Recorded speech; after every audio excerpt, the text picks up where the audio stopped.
কবিতার নাম সোনার মেডেল। কবি পূর্ণেন্দু পত্রী।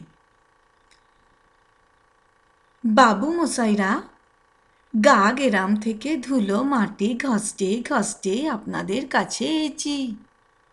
কি চিকচিকান শহর বানিয়েছেন গো বাবুরা। রোদ পড়লে জোছনা লাগলে মনে হয় কালো কেউটের গা থেকে খসা পড়া রূপোর তৈরি একখান লম্বা খলস। মনের উনানে ভাতের হাঁড়ি হাঁ হয়ে আছে খিদেই। চাল ডাল তরি তরকারি শাক পাতা কিছু নেই, কিন্তু জল ফুটছে টকবগিয়ে। বাবু মশাইরা, লোকে বলেছিল ভালুকের নাচ দেখালে আপনারা নাকি পয়সা দেন। যখন যেমন বললেন নেচে নেচে হত, পয়সা দিবেননি।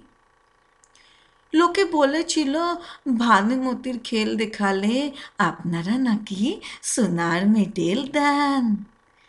নিজের করাতে নিজেকে দুখান করে আবার জুড়ে দেখালুম।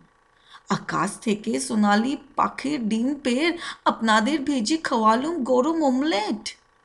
বাজা গাছে বানিয়ে দিলুম ফুলের ঘুঙুর। সোনার মেডেল দিবেননি।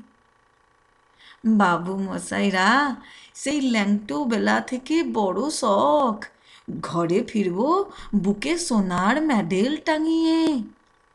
আর বউ বাচ্চাদের মুখে ফাটা কাপাস তুলোর হাসি ফুটিয়ে বলল, দেখিস আমি মারা গেলে আমার গা থেকে গজাবে চন্দন গন্ধের বন। সোনার মেডেল দিবেননি। নমস্কার।